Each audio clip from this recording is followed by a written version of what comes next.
महावीर ने कहा है,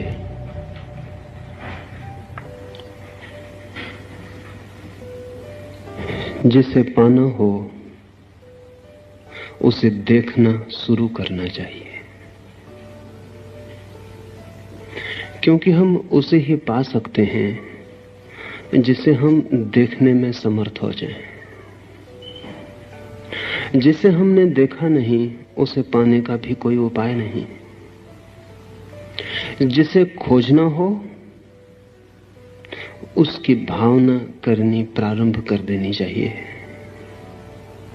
क्योंकि इस जगत में हमें वही मिलता है जो मिलने के भी पहले जिसके लिए हम अपने हृदय में जगह बना लेते हैं।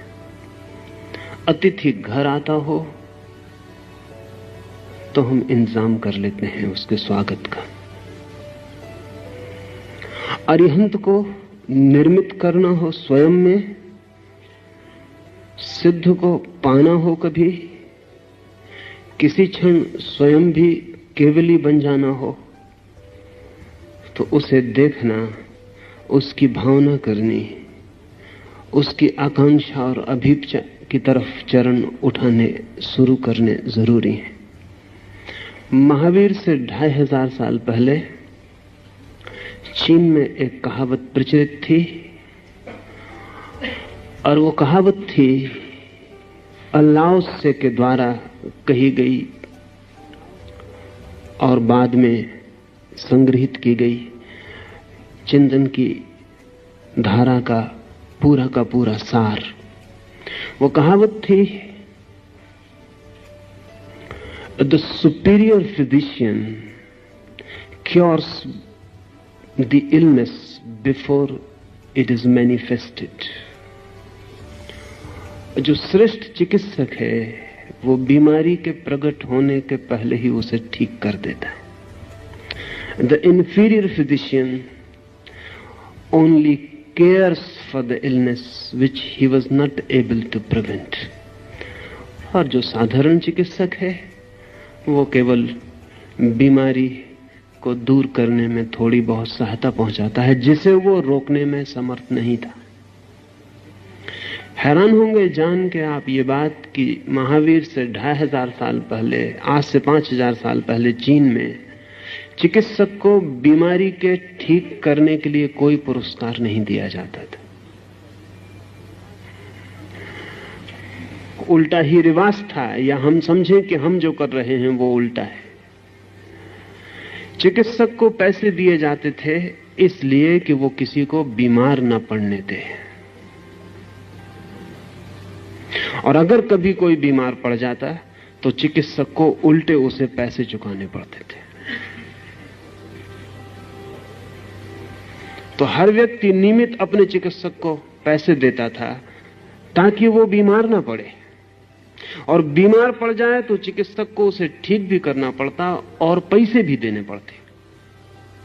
जब तक वो ठीक ना हो जाता तब तक बीमार को फीस मिलती चिकित्सक के द्वारा। ये जो चिकित्सा की पद्धति चीन में थी उसका नाम है एक्यूपंक्चर। इस चिकित्सा की पद्धति को नया वैज्ञानिक समर्थन मिलना शुरू हुआ है। रूस में वे इस पर बड़े प्रयोग कर रहे हैं, और उनकी दृष्टि है कि इस सदी के पूरे होते होते रूस में चिकित्सक को बीमार न पड़ने देने की तनख्वाह देनी शुरू कर दी जाएगी, और जब भी कोई बीमार पड़ेगा तो चिकित्सक जिम्मेवार और अपराधी होगा। एक्यूपंक्चर मानता है कि शरीर में खून ही नहीं बहता, विद्युत ही नहीं बहती, एक और तीसरा प्रवाह है प्राण ऊर्जा का, एलान वाइटल का। वो प्रवाह भी शरीर में बहता है। 700 स्थानों पर शरीर के अलग अलग वो प्रवाह चमड़ी को स्पर्श करता है। इसलिए एक्यूपंक्चर में चमड़ी पर जहां जहां प्रवाह अव्यवस्थित हो गया है वहां सुई चोप कर उस प्रवाह को संतुलित करने की कोशिश की जाती। बीमारी के आने के 6 महीने पहले उस प्रवाह में असंतुलन शुरू हो जाते। ये जान के आपको हैरानी होगी कि नाड़ी की जानकारी भी वस्तुतः खून के प्रवाह की जानकारी नहीं। नाड़ी के द्वारा भी उसी जीवन प्रवाह को समझने की कोशिश की जाती रही है।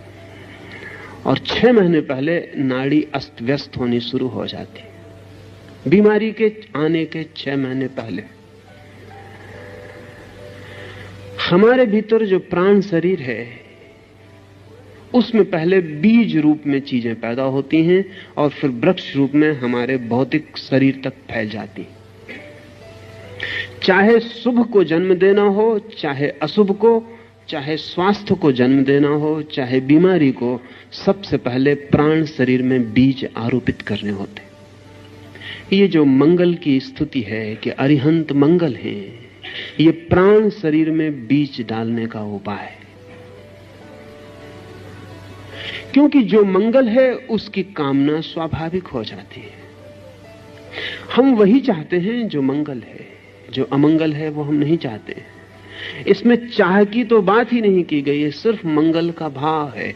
अरिहंत मंगल है, सिद्ध मंगल है, साहु मंगल है, केवली पणत्तो धम्मो मंगलम। वो जिन्होंने स्वयं को जाना और पाया, उनके द्वारा प्ररूपित धर्म मंगल है। सिर्फ मंगल का भाव।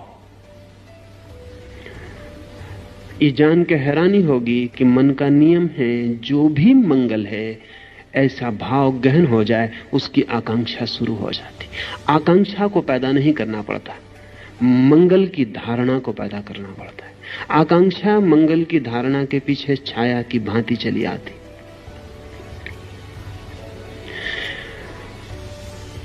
धारणा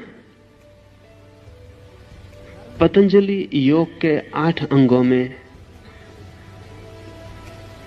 कीमती अंग है, जहां से अंतरयात्रा शुरू होती। धारणा, ध्यान, समाधि। 6वां सूत्र है धारणा, 7वां ध्यान, 8वां समाधि। ये जो मंगल की धारणा है, ये पतंजलि योग सूत्र का 6वां सूत्र है और महावीर के योग सूत्र का पहला। क्योंकि महावीर का मानना यह है कि धारणा से सब शुरू हो जाता है। धारणा जैसे ही हमारे भीतर गहन होती है, हमारी चेतना रूपांतरित होती है। न केवल हमारी, हमारे पड़ोस में जो बैठा है उसकी भी। ये जान के आपको आश्चर्य होगा कि आप अपनी ही धारणाओं से प्रभावित नहीं होते, आपके निकट जो धारणाओं के प्रवाह बहते हैं उनसे भी प्रभावित होते।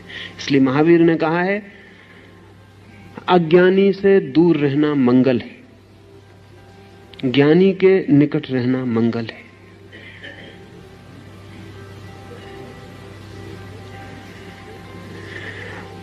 चेतना जिसकी रुग्ण है उससे दूर रहना मंगल है, चेतना जिसकी स्वस्थ है उसके निकट सानिध्य में रहना मंगल है।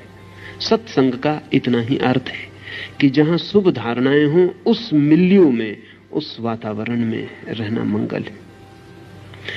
रूस के एक विचारक जो अकुपंक्चर पर काम कर रहे हैं, डॉक्टर सिरोव,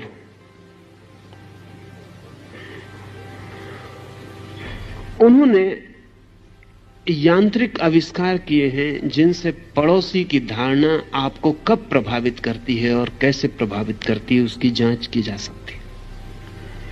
आप पूरे समय पड़ोस की धारणाओं से इंपोज किए जा रहे हैं। आपको पता ही नहीं कि आपको जो क्रोध आया है जरूरी नहीं कि आपका ही हो, वह आपके पड़ोसी का भी हो सकता है। भीड़ में बहुत मौकों पर आपको ख्याल नहीं है, भीड़ में एक आदमी जम्हाई लेता है और 10 आदमी उसी क्षण अलग अलग कोनों में बैठे हुए जम्हाई लेना शुरू कर देते। सरों को कहना है कि वो धारणा एक के मन में जो पैदा हुई, उसके वर्तुल आसपास चले गए और दूसरों को भी उसने पकड़ लिया।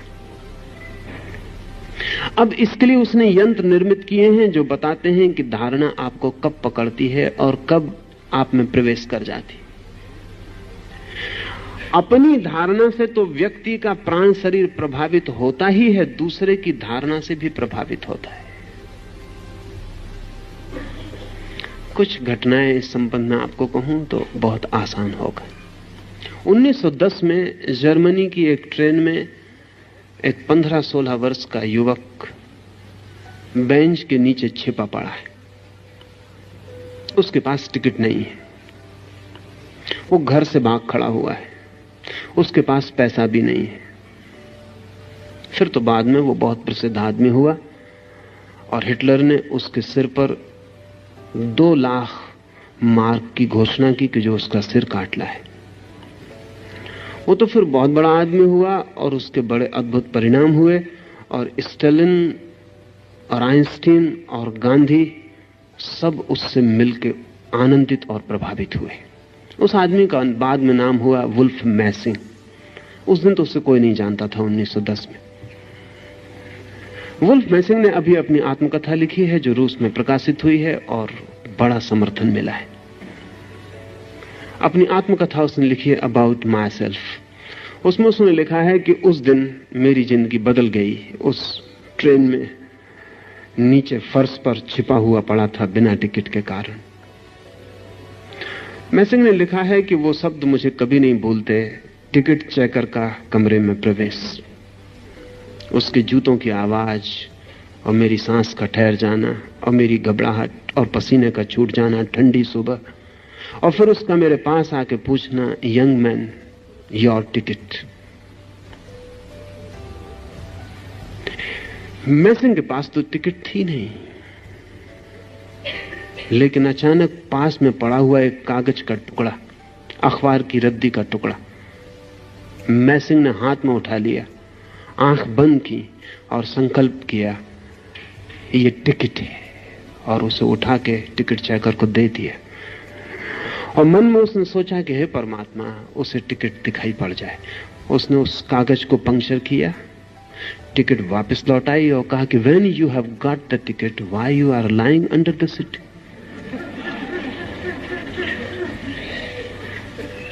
पागल हो, जब टिकट तुम्हारे पास तो नीचे क्यों पड़े हो? मैसिंग को खुद भी भरोसा नहीं आया, लेकिन इस घटना ने उसकी पूरी जिंदगी बदल दी। इस घटना के बाद पिछली आधे 50 वर्षों में जमीन पर वो सबसे महत्वपूर्ण आदमी था जिसे धारणा के संबंध में सर्वाधिक अनुभव थे।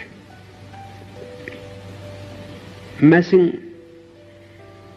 की परीक्षा दुनिया में बड़े बड़े लोगों ने ली।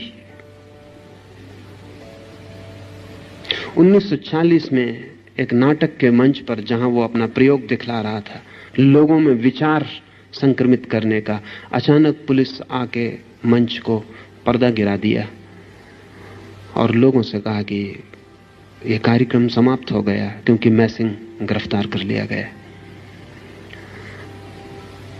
मैसिंग को तत्काल बंद गाड़ी में डाल के क्रिमिनल ले जाया गया और स्टालिन के सामने मौजूद किया गया। स्टालिन ने कहा, मैं मान नहीं सकता कि कोई किसी के दूसरे की धारणा को सिर्फ आंतरिक धारणा से प्रभावित कर सकता है, क्योंकि अगर ऐसा हो सकता है तो फिर आदमी सिर्फ पदार्थ नहीं रह जाता। तो मैं तुम्हें इसलिए पकड़ के बुलाया हूं कि तुम मेरे सामने सिद्ध करो। तो मैसिंग ने कहा, आप जैसा भी चाहें। तो स्टालिन ने कहा कि कल 2 बजे तुम यहां रहो बंद। 2 बजे आदमी तुम्हें ले जाएंगे मॉस्को के बड़े बैंक में। तुम क्लर्क को 1 लाख रुपया सिर्फ धारणा के द्वारा निकलवा के ले आओ। पूरा बैंक मिलिट्री से घेरा गया है। 2 आदमी पिस्तौलें लिए हुए मैसिंग के पीछे। ठीक 2 बजे उसे बैंक में ले जाया गया। उसे कुछ पता नहीं कि किस काउंटर पर उसे ले जाया जाएगा। जाके ट्रेजरर के सामने उसे खड़ा कर दिया गया। उसने कोरा कागज उन 2 आदमियों के सामने निकाला। कोरे कागज को 2 क्षण देखा, ट्रेजरर को दिया और 1 लाख रूबल। ट्रेजरर ने कई बार उस कागज को देखा, चश्मा लगाया, वापस गौर से देखा और फिर 1 लाख रुपया, 1 लाख रूबल निकाल के मैसिंग को दे दिए। मैसिंग ने बैग में वापस अंदर रखे, स्टालिन को जाके रुपए दिए। स्टालिन ने कहा, हैरानी, वापस मैसिंग लौटा, जाके क्लर्क के हाथ में वो रुपए वापस दिए और कहा मेरा कागज वापस लौटा दो। जब क्लर्क ने वापस कागज देखा तो वो खाली था। उसे हार्ट अटैक का दौड़ा पड़ गया, वो वहीं नीचे गिर पड़ा। तो वो बेहोश हो गया, उसकी समझ के बाहर हो गई बात की क्या हुआ है। लेकिन स्टालिन इतने से राजी ना हुआ। कोई जालसाजी हो सकती है, कोई क्लर्क और उसके बीच तालमेल हो सकता है। तो क्रेमलिन के कमरे में उसे बंद किया गया, हजारों सैनिकों का पहरा लगाया गया और कहा कि ठीक 12:05 पर वो सैनिकों के पहरे के बाहर हो जाए। वो ठीक 12:05 पे बाहर हो गया। सैनिक अपनी जगह खड़े रहे, वो किसी को दिखाई नहीं पड़ा। वो स्टालिन के सामने जाके मौजूद हो गए। इस पर भी स्टालिन को भरोसा नहीं आया, और भरोसा आने जैसा नहीं था, क्योंकि स्टालिन की पूरी फिलॉसफी, पूरा चिंतन, पूरा कम्युनिज्म का धारणा सब बिखरती है। ये एक आदमी कोई धोखाधड़ी कर दे और सारा का सारा मार्क्सियन चिंतन का आधार गिर जाए। लेकिन स्टालिन प्रभावित जरूर इतना हुआ कि उसने तीसरे प्रयोग के लिए और प्रार्थना की। उसकी दृष्टि में जो सर्वाधिक कठिन बात हो सकती थी वो ये थी, उसने कहा कि कल रात 12 बजे मेरे कमरे में तुम मौजूद हो जाओ, बिना किसी अनुमति पत्र के। ये सर्वाधिक कठिन बात थी, क्योंकि स्टालिन जितने गहन पहरे में रहता था उतना पृथ्वी पर दूसरा कोई आदमी कभी नहीं रहा। पता भी नहीं होता था कि स्टालिन किस कमरे में है क्रेमलिन के। रोज कमरा बदल दिया जाता था ताकि कोई खतरा ना हो, कोई बम ना फेंका जा सके, कोई हमला ना किया जा सके। सिपाहियों की पहली कतार जानती थी कि 5 नंबर कमरे में है, दूसरी कतार जानती थी कि 6 नंबर कमरे में है, तीसरी कतार जानती थी कि 8 नंबर कमरे में है। अपने ही सिपाहियों से भी बचने की जरूरत स्टालिन को थी।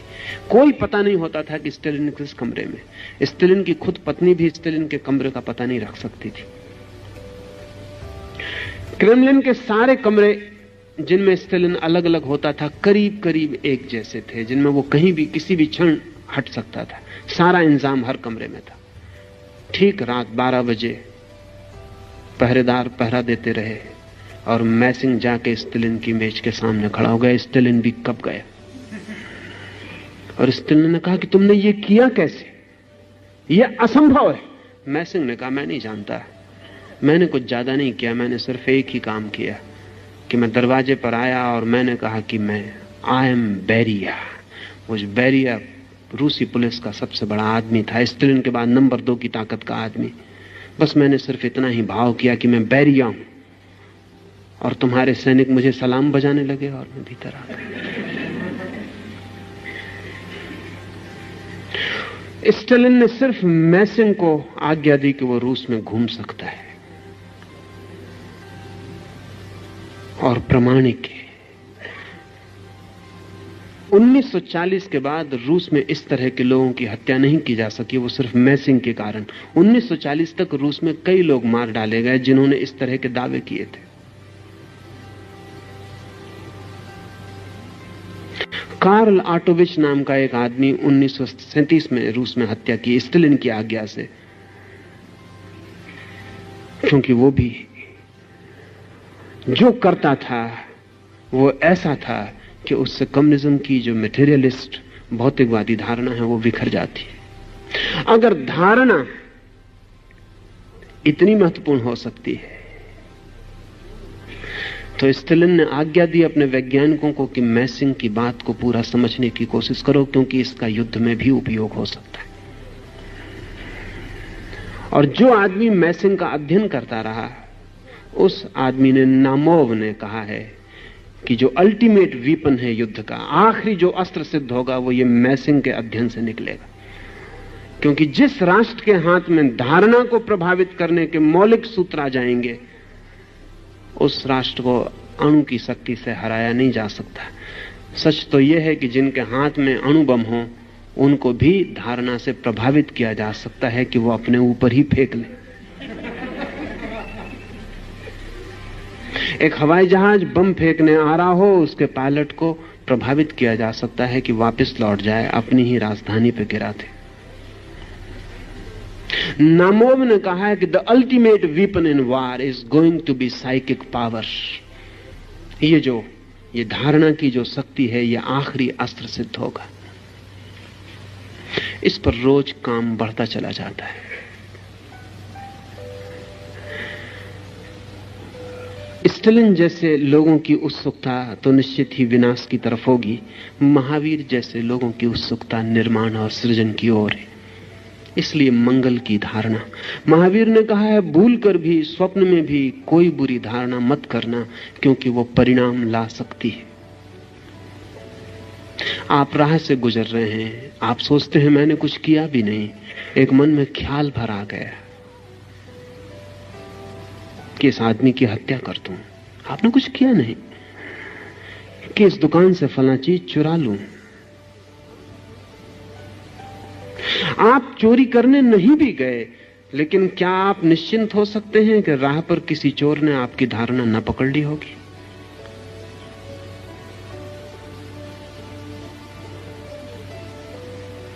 मॉस्को में एक हवा पिछले 2 साल में प्रचलित हुई है कि कोई भी आदमी अपनी गर्दन खुजलाने के पहले चारों तरफ देख लेता है, क्योंकि ये प्रयोग चल रहा है 2 साल से। मोनिन नाम का वैज्ञानिक सड़कों पर प्रयोग कर रहा है। वो आपके पीछे आके कहेगा आपकी गर्दन पे कीड़ा चढ़ रहा है, मन में अपने गर्दन खुजला रही है, खुजलाओ जल्दी, और लोग खुजलाने लगते हैं। अब तो ये खबर इतनी फैल गई क्योंकि उसने हजारों लोगों पर प्रयोग किया है, राह के चौरस्तों पर खड़े होकर, होटल में बैठकर, ट्रेन में चढ़ के। और मानन इतना सफल हुआ है कि 98%, 98% सही होता है। जिसके पीछे खड़े होकर वो भावना करता है कि गर्दन खुजला रही है, कीड़ा चढ़ रहा है, जल्दी खुजलाओ, वो जल्दी खुजला। अब तो लोगों को पता चल गया सच में भी कीड़ा चढ़ा हो तो लोग पहले देख लेते हैं कि वो मानन नाम का आदमी आसपास तो नहीं। जब से मानन का प्रयोग सफल हुआ है, तब से मस्तिष्क के बाबत एक नई जानकारी मिली है, और वो ये कि मस्तिष्क सामने से जितनी शक्ति रखता है, उससे चौगुनी शक्ति मस्तिष्क के पीछे के हिस्से में।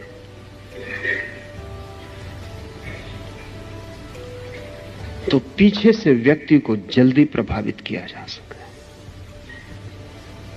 सामने सिर्फ एक हिस्सा है, 4 गुना पीछे।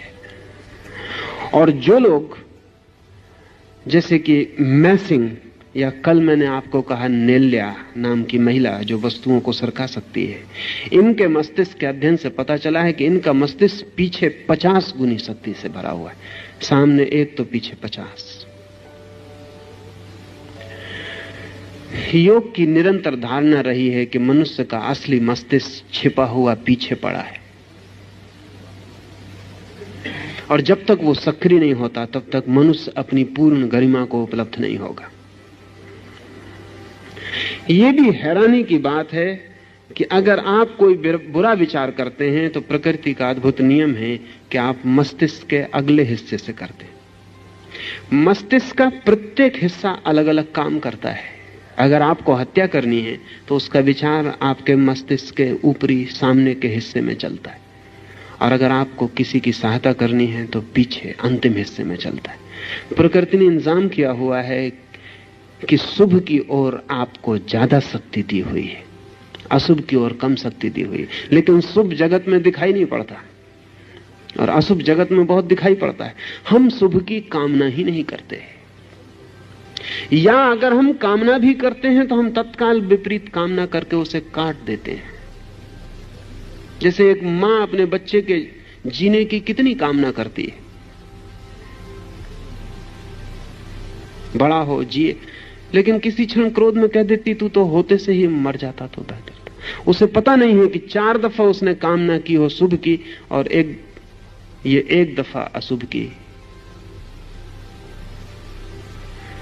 तो भी विषाक्त हो जाता है, सब कट जाती है कामना। महावीर अपने साधुओं को कहते थे, मंगल की कामना में डूबे रहो 24 घंटे, उठते बैठते, श्वास लेते छोड़ते। स्वभावतः मंगल की कामना शिखर से शुरू करनी चाहिए, इसलिए वो कहते हैं अरिहंत मंगल है। वे जिनके आंतरिक समस्त रोग समाप्त हो गए, वे मंगल हैं। सिद्ध मंगल हैं, साधु मंगल हैं। और जाना जिन्होंने, जैन परंपरा केवली उन्हें कहती है जो जानने की दिशा में उस जगह पहुंच गए जहां जानने वाला भी नहीं रह जाता, जानी जाने वाली वस्तु भी नहीं रह जाती, सिर्फ जानना रह जाता है, सिर्फ केवल ज्ञान मात्र रह जाता, ओनली नोइंग। केवली जैन परंपरा उसे कहती है जो केवल ज्ञान को उपलब्ध हो गया, मात्र ज्ञान रह गया, जहां ना कोई जानने वाला बचा, जहां मैं का कोई भाव ना बचा, जहां कोई गे ना बचा, जहां कोई तू ना बचा, जहां सिर्फ जानने की शुद्ध क्षमता, प्योर कैपेसिटी टू नो। इसे ऐसा समझें कि हम एक कमरे में दिया जलाएं तो दिए की बाती है, तेल है, दिया है, फिर कमरे में दिए का प्रकाश है और उस प्रकाश से प्रकाशित होती चीजें हैं, कुर्सी है, फर्नीचर है, दीवार है, आप है। अगर हम ऐसी कल्पना कर सकें कि कमरा शून्य हो गया, न दीवार है, न फर्नीचर है, कुछ भी नहीं, दिए में तेल भी ना रहा, दिए की देह भी ना रही, सिर्फ ज्योति रह गई, प्रकाश मात्र रह गया, न तो दिया बचा और न प्रकाशित वस्तुएं बची, मात्र प्रकाश रह गया, आलोक, स्रोत रहित, कोई तेल नहीं, कोई बाती नहीं। और ऐसा आलोक जो किसी पर नहीं पड़ रहा है, शून्य में फैल रहा है। ऐसी धारणा है जैन चिंतन की केवली के संबंध में। जो परम ज्ञान को उपलब्ध होता है वहां ज्ञान अकारण हो जाता है, कोई सोर्स नहीं होता। क्योंकि बात बहुत कीमती है। जैन परंपरा कहती है कि जिस चीज का भी सोर्स होता है वो कभी ना कभी चुक जाती है, चुक ही जाएगी, कितना ही बड़ा स्रोत क्यों ना हो। सूर्य भी चुक जाएगा एक दिन, बड़ा है स्रोत, अरबों वर्षों से रोशनी दे रहा है। वैज्ञानिक कहते हैं अभी और अंदाजन 4000 5000 साल रोशनी देगा, लेकिन चुक जाएगा। कितना ही बड़ा स्रोत हो, स्रोत की सीमा है, चुक जाएगा। महावीर कहते हैं ये जो चेतना है ये अनंत है, ये कभी चुक नहीं सकती, ये स्रोत रहित है। इसमें जो प्रकाश है वो किसी मार्ग से नहीं आता, वो बस है।